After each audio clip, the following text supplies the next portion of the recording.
մոռանանք, որ հիմա նկարում են մեզ, մեր ընկերներն այնտեղ նստած նայում են տեսնեն ինչն ենք ճիշտ անում, ինչը սխալ, կադրը ճիշտ է դրված թե չէ, ու անկեղծ զրուցենք իրար հետ ու անցնենք այն թեմային, որը որ նախատեսել ենք այսօրվա համար։ Հենց այդպես էլ կանենք։ Հետաքրքիր է, որ քո նոթերը իմ առաջ են դրած, իմ նոթերը քո առաջ են դրած։ Նույն բանն է ինձ թվում։ Անցած էպիզոդը ավարտեցինք այն խոսքով, որ շատ հաճախ մենք ներքին անհարմար հարցեր քողարկելու համար արտաքին շերտեր ենք գրում ու ամաչում ենք դրանք հեռացնել, որովհետև վախենում ենք շրջապատող մարդկանց կարծիքներից։ Այսօր խոսելու ենք հենց այդ մասին, կարծիքներից վախ, այլ կերպ ասած, մարդահաճոյություն։ Ինձ թվում է շատ ակտուալ թեմա է, քանի որ չեմ կարծում, թե կա մարդ, ով չի բախվել այն երևույթին, որ անում ես ինչ-որ բան, ասում ես ինչ-որ բան, կամա թե ակամա, գիտակցաբար թե ենթագիտակցաբար, որպեսզի ընդունելի ու հաճելի գտնվես քեզ շրջապատող մարդկանց համար։ Ու որտեղից է գալիս այդ մարդահաճոյությունը, միջավայրից, հասարակությունից, առանձնանալու վախից։ Թերևս այս կողմից կսկսենք դիտարկել, հետո արդեն այլ կողմերից էլ կտեսնենք։ Որովհետև ունի նաև օբյեկտիվ պատճառներ շատ։ Ասա։ Գիտես հետաքրքիրը որն է, որ հիմա անցած անգամ էլ նշեցինք, որ հիմա ավելի ազատականացված ժամանակներում ենք մենք ապրում, ուր մարդու կարծիքը ավելի հեշտ է ընդունվում մյուսների կողմից։ Բայց նկատել եմ, որ կան երկակի ստանդարտներ։ Նույն միջավայրում նստած, եթե մեկը ինչ-որ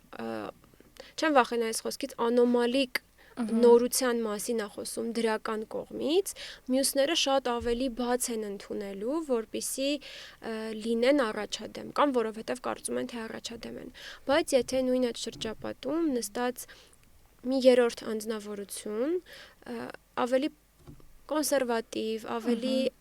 ավանդական, չեմ վախենա ասեմ, քրիստոնեական դիտանկյունից մոտենա ու կարծիք արտահայտի, ինձ թվում է, իմ դիտարկումն է համենայն դեպս անձնական, որ ավելի փակ են այդ առումով կամ ավելի հեշտ են պիտակավորում այդպիսի մարդուն։ Դու հիմա նկարագրում ես մի իրավիճակ, որում ես ինքս եղել եմ, ու նույնիսկ ինձ էլ են այդ հարցադրումներն արել, լավ, ինչի ես այդ տեսանկյունից դիտարկում, հա, մեզ թվում է դու կոմպլեքսներ ունես, դա դրանից է, կամ դրանք շատ պահպանողական են, բայց իրականում դրանք ոչ մի սահմանափակման միտում չունեն, ու քո ասածի նման հետաքրքիր է ինչի են, որ մյուս կարծիքի համար բաց են, իսկ այս կարծիքի համար այդքան էլ բաց չեն ու չեն էլ դիտարկում որպես կարծիք։ Ու հիմա այս կետից խոսում ենք մասնավորապես, որովհետև ուզում ենք մի քիչ լույս սփռել նմանատիպ իրավիճակների վրա ու ինչի՞ չէ վերլուծելու, մտածելու տեղ տալ, որ եթե մարդն ունի կարծիք արտահայտելու իրավունք, եկեք լինենք ավելի օբյեկտիվ, ավելի արդար, լսելու թե այն ինչ մեզ այդքան էլ հարմար չի լսել, թե այն ինչ թվում է նոր, վառվռուն, պայծառ, չգիտեմ, ավելի չգիտեմ, երևի ճիշտ կլինի ասել ճակերտներով առաջադիմական, տրենդային, հա։ Այդպես։ Ու այս կողմից մի հատ ուզում եմ տարածված օրինակ բերեմ կյանքի, նկատած կլինես ան, որ այն մարդիկ, ովքեր խոսեն հավատքից, ովքեր ասեն, որ գիտեք, մենք օրինակ, երբ հանդիպում ենք ինչ-որ դժվար իրավիճակի, մենք գնում ենք մեր սենյակ, աղոթում ենք, գնում ենք եկեղեցի, մասնակցում ենք պատարակների եւ այլն, իսկ այն մարդիկ, ովքեր ճակերտավոր ազատամիտ, հա, գաղափարների տեր են, ովքեր ունեն որոշակի կախվածություններ, ավելի այլ ճանապարհով են անցնում այդ դժվարությունները, իրենք ուժեղ մարդիկ են, բայց հավատքով հավատացյալ մարդը այն մարդն է, ով չունի այլ տարբերակ, բայց միայն հորինելու ինչ-որ բան ու հավատալու դրան։ Ինչի է այս կարծիքը, ինչի կա այս շոշափելի կարծիքը, որ ամեն օր մենք հանդիպում ենք։ Հարցիդ պատասխանը շատ երևի երկար կլինի, եթե փորձեմ ինքս տալ, բայց հարցով կկարողանամ պատասխանել։ Կյանքը այնպես է ստացվում, որ մենք պատկերացնում ենք որոշակի ընթացքով, ինքն ունի իր անակնկալները ու հաճախ այնպես չի դասավորվում, ինչպես մենք պատկերացնում էինք։ մանկության դպրոցական տարիներին աղջիկները ամենահաճախը պատկերացնում են կուլմինացիան իրենց կյանքի հարսի սպիտակ շորը, չէ, հետո մի քիչ ավելի մեծանում ենք կարիերա, հաջողություններ, ու այդ ամենը էլի տեղի ունենում է, բայց նաև տեղի ունենում անցանկալի իրավիճակներ, ցավոք սրտի մեր աշխարհում տեղ ունի կորուստը։ Կորուստի հետ բախվում է թե մարդը, ով բոլորովին առնչություն չունի հավատքի հետ, թե մարդը, ով կյանքը կառուցել է հավատքի վրա։ Ժողովուրդն ինքն էլ է ասում, որ այնինչ լինում է արդարի հետ, լինում է անարդարի հետ։ Հա, ու այստեղ մարդը արձագանք է տալիս։ Մենք այնպես ենք ստեղծված, որ մենք արձագանքում ենք մեզ հետ ու մեր շուրջը տեղի ունեցող իրավիճակներին, թե օրգանապես, թե հոգեբանորեն։ Կուզամ դիտարկենք երկու տարբեր արձագանքները։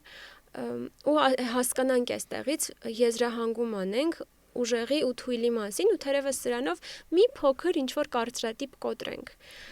Արդյոք թույլ է այն մարդը, ով բախվելով կորստի հետ, չմասնավորեցնենք ինչ տեսակ, ժամանակի ընթացքում վերագտնում է հավատքը, սփոփանք է գտնում աղոթքի մեջ, հույսը, չի դառնանում, չի նեղանում աշխարհից, կյանքից, մարդկանցից, չի մեղադրում ինքն իրեն, չի մեղադրում շրջապատի մարդկանց, այլ ընտրում է ապրել սեր տալով ու բարին գործելով։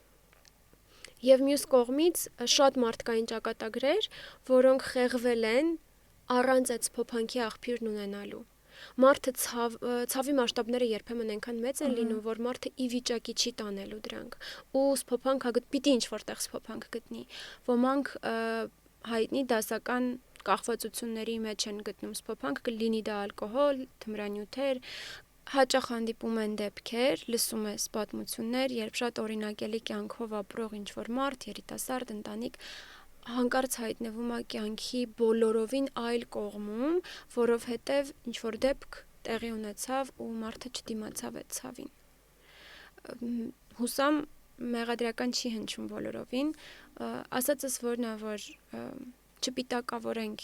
մարդկանց, ովքեր ընտրում են սփոփանք գտնել հավատքի մեջ առ Աստված, աղոթքի մեջ, որովհետև դա յուրովի մեծ ուժ է տալիս։ Երևի ուժ, որը համեմատելի չի որևէ այլ ուժի հետ։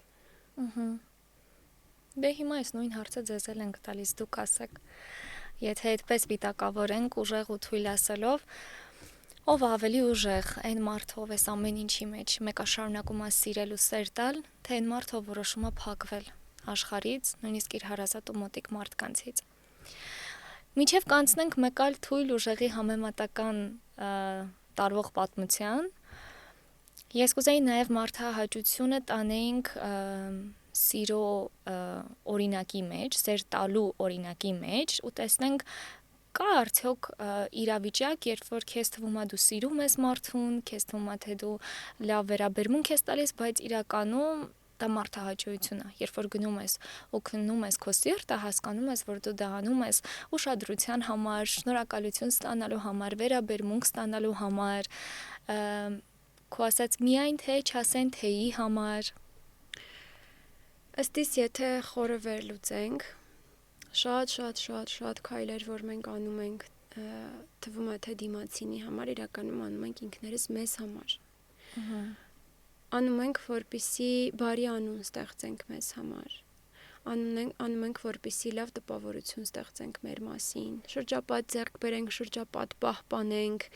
մեր խիղճը լինի հանգիստ։ Ու սրանք վատ բաներ չեն իրականում, ոչ շրջապատ ձեռք բերելը, ոչ խիղճի հանգստությունը, ոչ բարի անունը բոլորովին վատ բաներ չեն, բայց եթե հավատում ենք, թե մի օր պատասխան ենք տալու իրականում մեր կատարած բոլոր բարի ու ոչ այնքան բարի գործերի համար, կարծում եմ, որ կշեռքը լինելու է այն, թե որքանով ենք սիրով արել այդ ամենը։ Ավելի շատ սրտի մոտիվը, քան ինքը հենց գործողությունը։ Երբ ես քեզ ձեռք մեկնեցի օգնության, ես դա արեցի, որովհետև սիրում եմ քեզ, հոգում եմ քո մասին, թե որովհետև երրորդ մի մարդ կար, ով ականատեսն էր այդ իրավիճակի ու սրտիս խորքում ես շատ էի ուզում, որ այդ երրորդ մարդը իմ մասին լավ կարծիք ունենար։ Կամ առհասարակ մարդիկ ու սա մի բան է, որ չեմ կարծում, թե որևէ մեկը շրջանցել է, որովհետև մարդու սիրտը ինքնին ունի այդ խորամանկությունը, ինչքան էլ որ դու լավ մարդ լինես։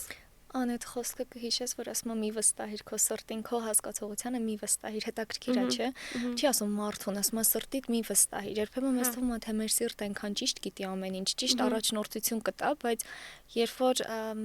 մեկ մնում ես մենակ քո արածների հետ, քո մտքերի հետ, հասկանում ես, որ իրոք շատ խորամանկ է մեր սիրտը, շատ։ Հա։ Ու գիտես, սա տանում է մի քիչ նաև ուրիշ տեղ, եթե խորանանք, եթե մենք այս կամ այն բանը անում ենք, որպեսզի որոշակի տպավորություն թողնենք, ստացվում է, որ երբեմն խոսում կամ լռում ենք, որպեսզի որոշակի տպավորություն թողնենք։ Կարծում եմ մարդահաճոյության դրսևորումներից մեկն էլ չեզոքությունն է, երբ հոգուտ մեզ նախընտրում ենք չեզոք դիրք պահպանել, փոխարենը կանգնելու, պաշտպանելու այն ինչ արդար է, այն ինչ մեր ներքին արժեքներին համապատասխան է, որովհետև փոխվում են թրենդները, փոխվում են մոտեցումները, մենք էլ ուզում ենք մնալ արդի, ընդունված ու թվալ առաջադեմ։ Այսպես փոքրիկ միջադեպ եղել է իմ կյանքում, կարծում եմ այս օրինակը հնարավոր է շատերի համար ծանոթ լինի։ Հաճախ հումորը վերածվում է ծաղրի, չէ՞, նստած ես ինչ-որ շրջապատում, մարդիկ ասում, խոսում, ծիծաղում են ու ինչ-որ պահից, ինչ-որ մեկը դառնում է այդ հումորների առարկան, ներկա կամ բացակա, ու դու այդտեղ ունես ընտրություն։ Կամ շրջապատի հետ ջերմ հարաբերությունները գոնե տվյալ պահին չխախտելու համար կլռես, եթե չես մասնակցում իհարկե, գոնե եթե չես մասնակցում կլռես, կամ գուցե խոսես։ Խոսելը համարձակություն է պահանջում, որովհետև չգիտես ինչքանով ընդունված կլինի։ Ու ուզում եմ բոլոր պատանի երիտասարդներին խրախուսեմ, որ այն արժեքները, որոնք ձեր ներսում կան, դրանք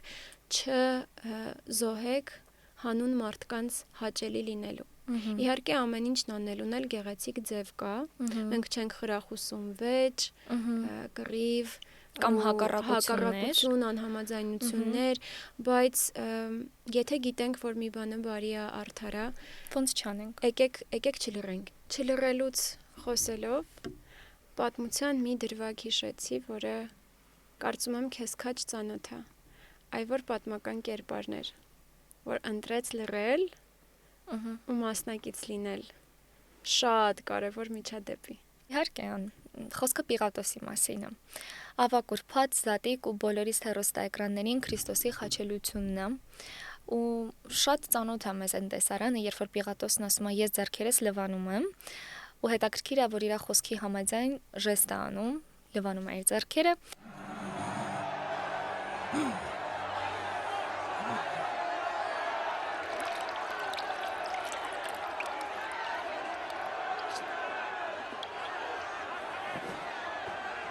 Это вы хотите распять его, а не я. Это ваше дело. Я умываю руки.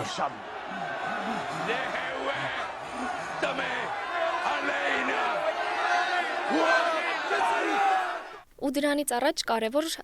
խոսք է ասում է ես ես մարդու մեջ ոչ մի մեղավորություն չեմ տեսնում։ Բայց միևնույնն է, ես չեզոք դիրք եմ բռնում եւ հрьяաներ ինչ ուզում եք արեք, ուզում եք խաչեք, ուզում եք թողեք, ես այս հարցում լուր կմնամ։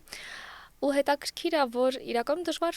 մարդահաճոյության, երկկողմանի մարդահաճոյության իրավիճակի մեջ էր Պիղատոսը, որովհետև մի կողմից ուզում էր Հռոմի կայսրին հաճո լիներ,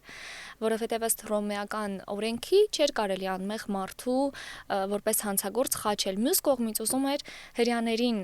հաճո լիներ, որովհետև արդեն ամբողջ էր բարձրացել երկկողմանի մարդահաճոյությունը Պիղատոսին տարավ չեզոքության դիրքի, որի արդյունքում խաչվեց Հիսուսը։ Այսինքն չեզոքությունը չպահեց Պիղատոսին մասնակից լինելուց։ Մենք գիտենք, որ այսպես թե այնպես Քրիստոսը խաչվելու էր, որովհետև ինքն եկել էր խաչվելու համար, բայց Պիղատոսն ուներ ընտրություն, կմասնակցեր ինքը որոշման կայացմանը, պատմության նման զարգացմանը, թե չէր մասնակցի։ Ու շատ հաճախ մենք էլ չէ, ինչ որ իրավիճակներում ընտրում ենք լռել, մտածելով դե խոսեմ լռեմ, միևնույն է, լինելու է այն, ինչ լինելու է։ Բայց իրականում այնքան վառ ու լավ օրինակ է Պիղատոսի օրինակը։ Նույնիսկ կինը մի գիշեր առաջ երազ է տեսնում, գալիս է ասում է անմեղ արյան մեջ ձեռքերդ չխառնես։ Բայց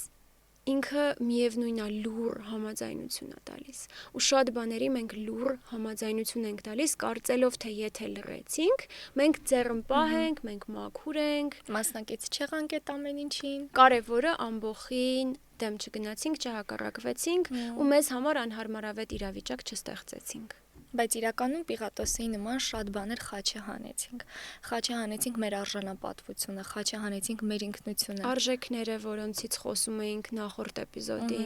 ընթացքում, շահելով ինչ? Ոչինչ։ Մարդահաճույությունը ինչքան կարճաժամկետ է, Շատ։ Փառքը։ Մարդուն տրված փառքը, գիտես, այս խոսքը հիշեցի, որ ասում է մարդը փառքը նման է խոտի, չէ, եթե չեմ սխալվում։ Այսօր կա վաղը չորացավ։ Այսինքն ինչն է դա խոսում այդ ժամանակավորության մասին, հա մենք տեսնում ենք հոլիվուդյան աստղեր, մեծ կերպարներ, որ այսօր կան, բայց իրաց մասին շատ արագ արդեն մոռանում են։ Իսկ մարդը այն փոքրիկ մկների նման անընդհատ վազում է, որպեսզի հասնի այդ փառքին, հասնի այդ մարդահաճույության այդ կարճատև փոքրիկ բանի կորցնելով ազատություն, ինքնություն։ Շատ կարճ բան է կյանքը, շատ Գոլորշու է չէ նմանացնում։ Մի գոլորշի է, մեկ պահ կա, մեկ էլ չկա։ Մեկ էլ ցնդումը չկա, ճիշտ է։ Ու ինչքան կարևոր է, որ խիստ սահմանափակ ժամանակում մեր ունեցած խիստ սահմանափակ փոքրիկ ռեսուրսները ծառայեցնենք մնայուն բարուն։ Ոչ թե թվացial, ոչ թե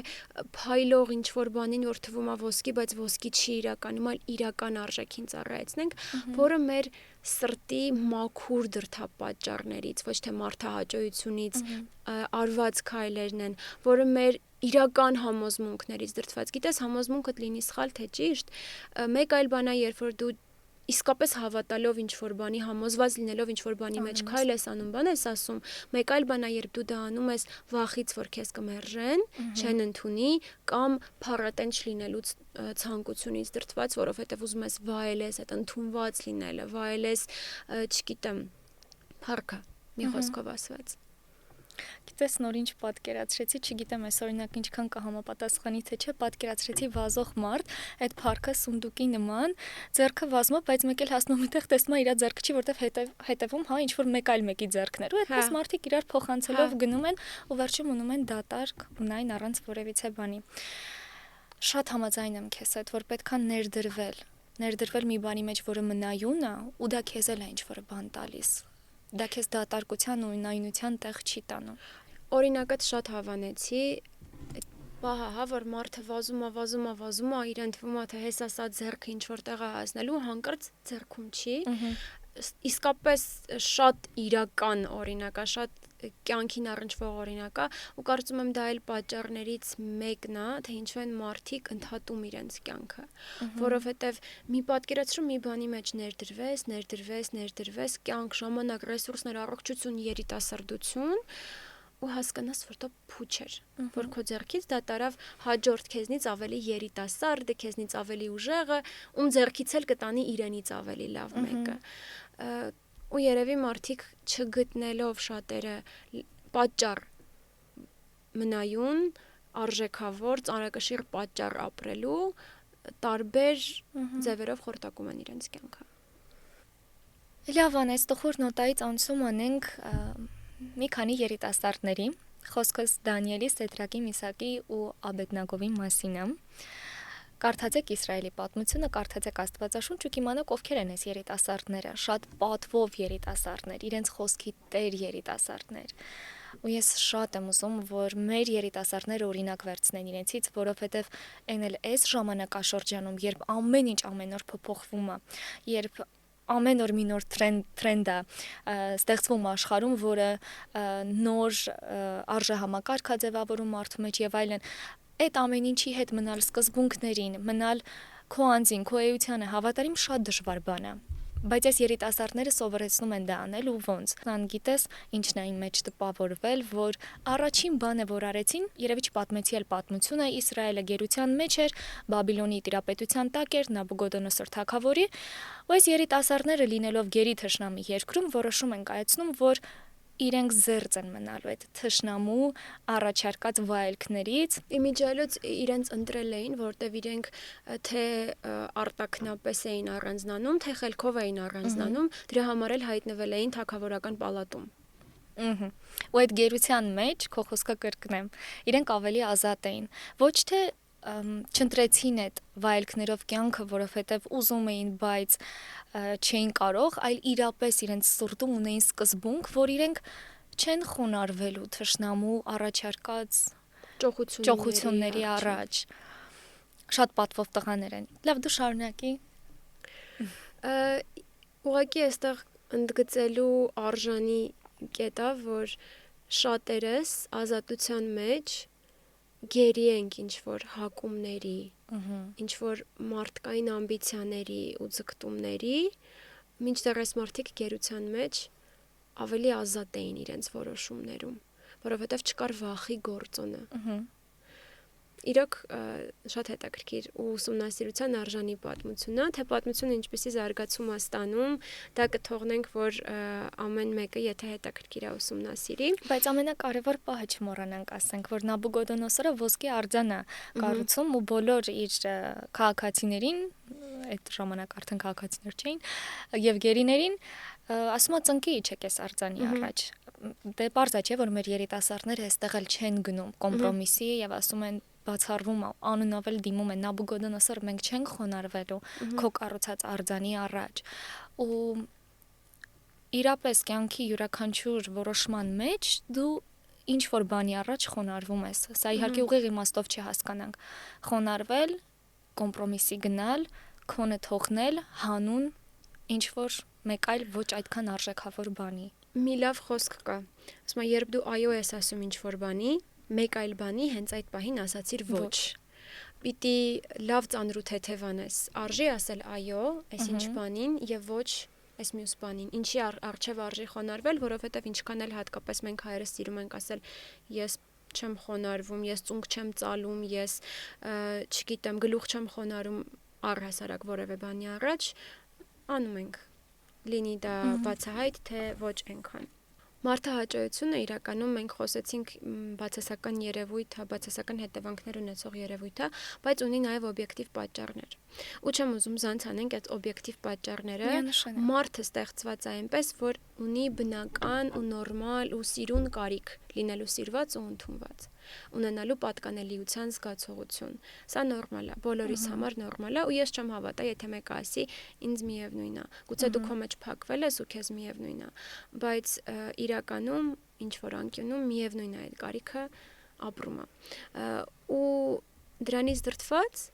երբ այդ կարիքը չի բավարարվում ճիշտ ձևով, հա, մարդը չունի ընդունելություն, չգիտեմ, տարբեր պայմաններում են մարդիկ մեծանում, երբեմն մերժվածություն են ունենում սեփական ընտանիքում, առանց գիտակցելու ծնողը կարող է ասել 1, 2, 3 խոսք ու երեխայի ներսում այդ մերժվածության զգացումը արդեն իսկ արթնանում է։ Տրավմա առաջանա, որը դրսևորվի նույնիսկ ավելի մեծ տարիքում։ Հա, նշեցինք, որ մարդահաճոյությունը բացասական երևույթ է, միանշանակ բացասական երևույթ է, որը սակայն ունի օբյեկտիվ պատճառներ։ Օբյեկտիվ պատճառներից մեկը շատ լավ պատճառ է, դա այն է, որ մենք որպես մարդ ծնված ու ստեղծված ենք այնպես, որ մենք ունենք սիրո, ընդունելության եւ պատկանելիության կարիք։ Բոլորովին ված գալ պետք չի, երբ դու ուզում ես, որ քեզ սիրեն, որ դու ունենաս շրջապատ ընկերներ, ովքեր քեզ կընդունեն, ովքեր քո պակասը կզգան, երբ որ դու ներկա չես։ Մենք աշխատավայրում այդպիսի հումորներ շատ ենք անում, որ մեկս բացակայում է կամ արձակուրդ է գնում, իրար նամակ ենք գրում, տեղը զգացվում է, կարոտ ես կամ ամենաառաջին նախադասությունը, որ մտնում ենք գրասենյակ, ամենաառաջինը այդ ենք հարցնում, հա, տեղը սերևում էր, թե կամ մինչև այդ այն մյուսները հասցրած են լինում գրեն, որ կարոտում ենք քեզ, տեղդ շատ է երևում։ Ու սա նորմալ է, բայց երբ լինում է սրա բացակայությունը մարդու կյանքում, այդ բնական կարիքը բավարարելու համար մարդը տարբեր միջոցների է դիմում, սկսում է անել բաներ, որոնք հակասում են իր ներսինին, որպեսզի դիմացի մարդը իրեն տեսնի, գնահատի, ուզենա իր շրջապատում ունենա։ Այսինքն մարդահաճոյությունը դիտարկենք որպես մերժվածության, թերարժեքության հետևանք, որի պատճառ կարող են լինել ամենատարբեր իրավիճակներ՝ ընտանիք, միջավայր, ընկերներ, նույնիսկ փոխհարաբերություններ։ Մենք այստեղ կարող ենք բերել այն պատանիներին, երիտասարդ աղջիկներին, տղաներին, ովքեր սխալ հարաբերությունների մեջ են եղել, ու շատ անգամներ լսել են նման խոսքեր, հա, դու գեղեցիկ չես, դու այս հատկանիշները կամ այս տեսքը չունես, ու դրա պատճառով մարդու ներսում դատարկություն է առաջացել ու զգալով այդ սիրուն, հարգանքի, այդ հաճելի խոսքերի կարիքը ինքը փորձել է լցնել ուրիշ ձևով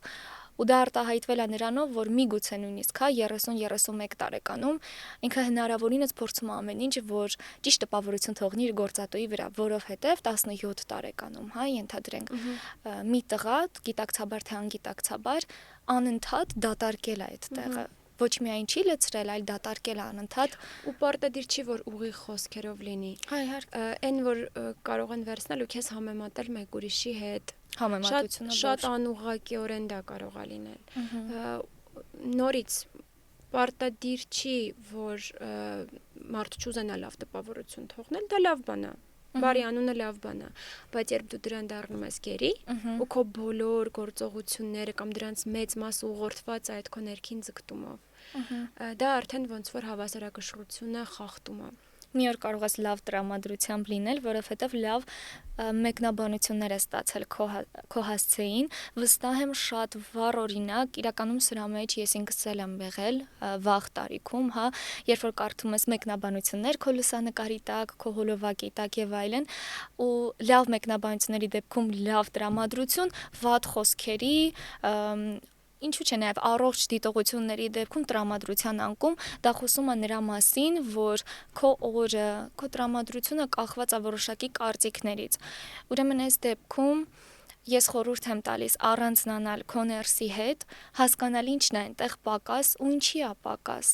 Ով ուներ պարտավորություն դա տալու ու չի տվել։ Ու դեպ ասա մարդիկ վատ պարտատերեր են, իրենք հնարավորինս պարտքերը չեն տալիս։